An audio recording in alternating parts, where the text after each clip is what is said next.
Dans cette capsule-là, les filles, je vous présente comment ça va fonctionner pour nous, le déploiement du Denain. Là, en ce moment, on est dans une usine où est-ce qu'on choisit nos tissus, notre base, puis de là, va se décliner toute la journée du Denain. Après ça, on va rencontrer des fabricants, mais on commence par la base, le tissu. On fait tous nos choix en arrière, mais Lou est déjà en train de choisir des washes, qu'elle se négocie des prix, puis Bill, bien, entre deux bouchées, il fait le développement des affaires.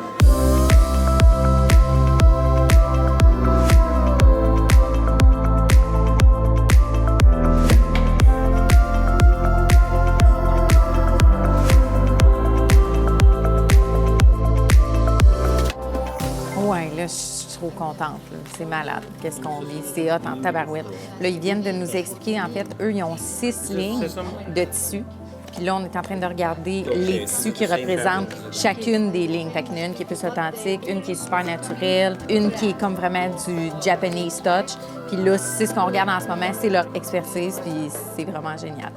Cassandre puis Bill s'assurent de tout ce qui est production, les quantités, comment on stocke les tissus, tout ce qu'ils peuvent faire avec nous, la façon dont on va travailler avec eux. De notre côté, équipe design, moi puis ma woman, moi puis Mel, on va regarder, nous, c'est vraiment plus l'esthétisme du produit. Nous, c'est comme ça qu'on va fonctionner au travers de toutes nos visites. Là, qu'est-ce qu'on recherche?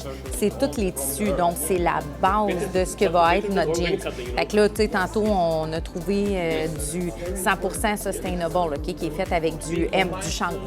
Fait que là, je te donne un exemple. Okay. Ensuite, tantôt, on va aller rencontrer une autre usine avec qui ils ont l'habitude de travailler. Cette usine-là, c'est eux qui vont faire la conception physique. Fait que c'est eux qui vont les manufacturer. Fait que c'est eux qui vont coudre, mettons, notre jeans. Mais ce qui ça nous sauve, c'est qu'on s'assure que le produit de base, le tissu, on connaît déjà les réactions parce que ce qui est difficile sur du Denain, c'est dur de prévoir les réactions selon les washes. Ça nous a demandé beaucoup de temps de travail avec notre première collection de jeans. Mais là, on va s'assurer un meilleur contrôle du résultat final. Eux, ils ont des collections de dye. Fait qu'ils ont des collections de couleurs déjà existantes, puis on peut partir, regarde, je vais te donner un exemple, viens avec moi. Tu peux partir d'un brun super foncé, mais leur brun, c'est la couleur de base. Puis après ça, tu peux descendre jusqu'à ce plus pâle-là.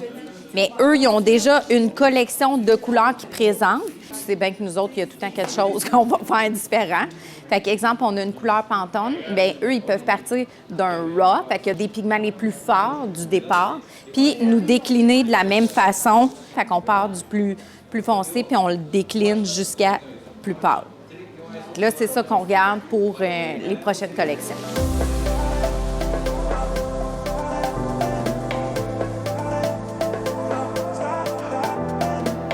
Ça, là, c'est le paradis du design. Fait que là, on rentre dans un showroom extraordinaire où est-ce qu'on s'en vient travailler. Suivez-nous.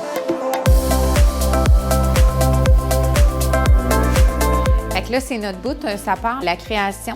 Fait que je laisse Cassandre parler négociations puis façon de procéder. Puis de mon côté, on part en création puis on va chercher tous les petits détails intéressants.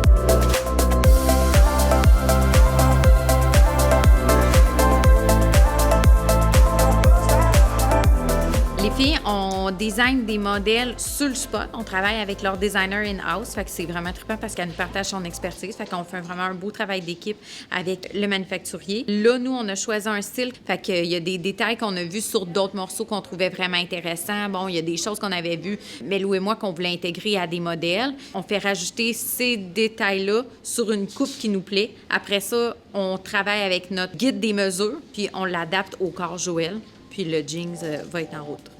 On se dirige vers la production. On va voir toutes les étapes complètes de la fabrication d'un jean.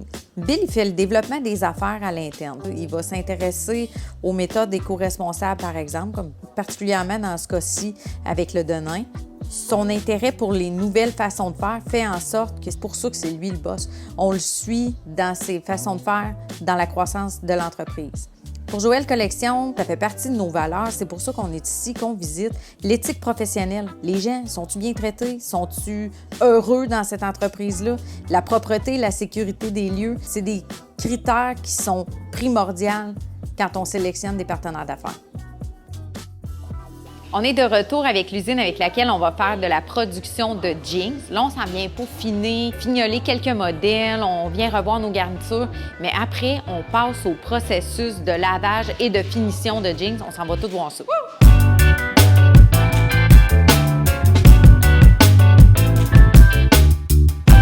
On a eu une journée très, très efficace. On vient de terminer les designs. Là, on s'en va voir la production puis des façons de faire qui sont beaucoup plus éco-responsables.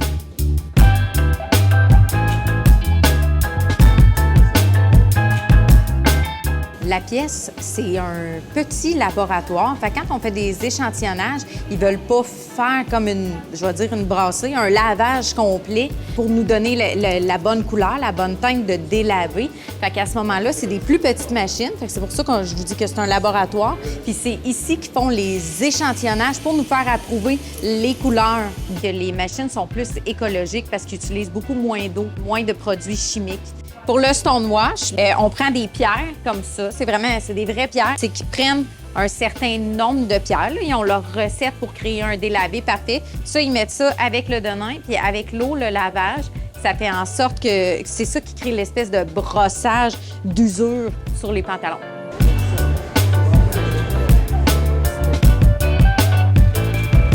On va avoir un processus d'usure au laser en direct. En fait, dans l'ordinateur, le programme fait en sorte qu'ils peuvent faire la forme qu'ils veulent. Tu sais, des fois, on voit un jeans avec des moustaches ici, mais ça, c'est fait au laser. Puis selon les différentes machines, le laser crée un effet différent. Il y a des niveaux aussi qui vont faire en sorte que c'est plus prononcé, moins prononcé. Puis là, il va nous montrer exactement ce que ça donne en direct. Ça, c'est le résultat final de la jupe qu'on vient juste de voir passer au laser. Fait qu'il commence par faire le laser. Ensuite, c'est là que le lavage est fait. Fait que tu vois, ça fait un effet beaucoup plus naturel, beaucoup plus délavé. Tu sais, c'est moins direct comme bleu, délavé. Ça vient y donner un look plus souple, plus naturel, authentique. Et c'est vraiment plus éco-responsable.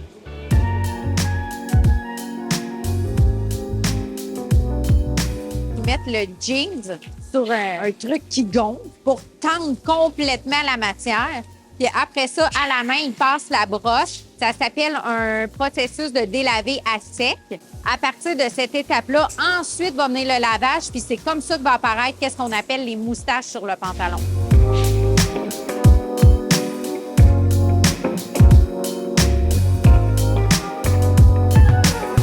Il y a deux sortes de machines. En fait, il y en a beaucoup plus que deux, mais là, qu'est-ce qu'on vient de se faire expliquer? C'est qu'il y a une sorte de machine qui va faire des épais avec des produits chimiques. Par contre, les types de machines qu'eux, ils utilisent moins de produits chimiques. C'est ce qui fait que c'est plus éco-responsable. Par exemple, les anciennes machines auraient pris 7 produits chimiques. Dans celle-ci, les nouveaux modèles, c'est 3 produits chimiques. Fait que déjà là, l'empreinte est beaucoup moins grande. De l'autre côté, ce sont des épais faits avec la roche, non pas avec les produits chimiques. Donc, c'est deux façons différentes de faire des épais sur le denain. C'est que les plus grosses roches comme celle-là vont créer un plus gros effet. Tu sais, ça va être plus diffus, ça va être plus apparent, versus les plus petites roches. Plus la roche est petite, moins l'effet est apparent. Dépendamment du niveau du jeans de base, du denain au départ, le nombre de temps peut varier pour créer l'effet. Ce qu'on voit, c'est des cuves à pressage. Fait que le lot de denain se retrouve dedans, puis les cuves sont pressées comme une laveuse géante, disons, mais on enlève toute l'eau pour passer à une étape suivante. On est rendu à presque la dernière étape. On le voit, c'est une sécheuse géante. Fait qu'ils mettent tous les modèles dans la sécheuse géante pour voir le résultat final. Les techniques sont tellement évoluées, c'est capotant, mais ça reste que le denain, c'est un petit peu imprévisible. Fait qu'à ce moment-là, les compagnies mettent leur tolérance. Donc, pour avoir une teinte X, mettons, exemple, je voulais un bleu pâle, et je mets ma tolérance de jusqu'où je peux tolérer le plus pâle, jusqu'où je peux tolérer le plus foncé pour que ça reste ma teinte précise. Et à ce moment-là, il y a l'inspection en dessous des lumières pour être certain que la teinte correspond bien à la bonne couleur.